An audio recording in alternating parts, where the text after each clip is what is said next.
Alors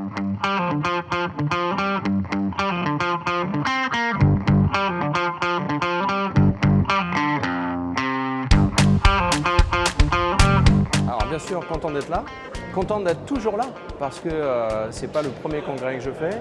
Je crois qu'on a été gâté par la météo, gâté par le lieu, gâté par l'environnement. Et moi, ce que j'apprécie, c'est l'énergie qui est mise dans les ateliers techniques, les sujets qui sont proposés. Et puis bien sûr, la présence de Pascal. Voilà, alors j'ai plaisir à le rencontrer dans des réunions de travail, mais j'ai aussi un grand plaisir à le rencontrer dans des moments de convivialité. Alors, ça sent pas bon pour quel gaz? Parce que ça sent pas bon pour le gaz fossile, et ça, je crois qu'on est tous d'accord pour le partager. Hein, mais c'est normal, on doit participer à cette décarbonation. Et d'ailleurs, le grand projet de l'entreprise de GRDF, c'est d'avoir en 2050 décarboné 100% de son gaz. Alors, ça sent pas si mauvais que ça, parce qu'aujourd'hui, qu'est-ce qui se passe?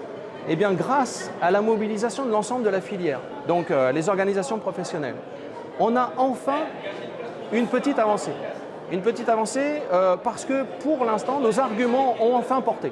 Alors, on a des arguments extrêmement importants et ils ont été portés par le plus grand nombre et du coup, ils ont été entendus par notre administration centrale, par notre gouvernement.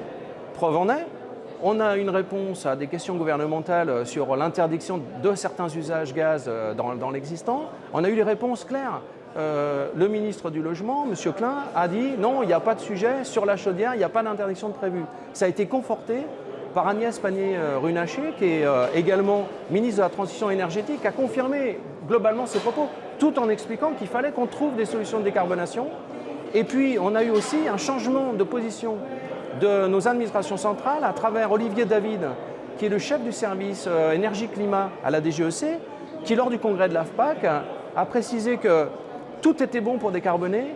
Lorsqu'on arrivait avec une chaudière peu performante, il y en a remplacé par une THPE, ça contribuait à la décarbonation, que le biogaz contribuait à la décarbonation et qu'il fallait aussi tenir compte du pouvoir d'achat des Français et donc pas forcément imposer qu'une seule et unique technologie. Donc non, ça ne sent pas mauvais pour le gaz. Le gaz fossile, il aura un temps à vivre. Le gaz vert, il a tout devant lui. Une autre bonne nouvelle, là aussi, on a obtenu à nouveau pour le biométhane des fonds supplémentaires pour pouvoir continuer la dynamique et arriver à avoir 20% de biogaz en 2030 dans nos réseaux.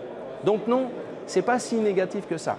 Reste un petit point, je suis un peu long sur ma réponse, mais reste un point, on a bien avancé en France.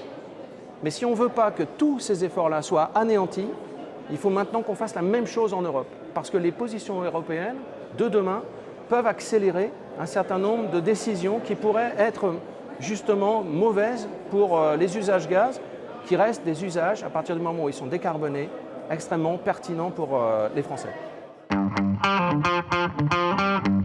Bien sûr, parce que déjà j'ai plaisir à vous rencontrer, mais j'ai surtout plaisir à échanger. Il y a aussi tous les acteurs économiques qui sont présents, ça nous réduit des délais, on prend des contacts. J'ai passé beaucoup de temps à échanger, que ce soit à table, mais que ce soit aussi dans les entre-deux d'ateliers. Voilà, pour moi c'est extrêmement important, je vois tout le monde au même endroit, ça nous permet de tenir et d'avoir une cohésion. Donc oui, bien sûr, on reviendra.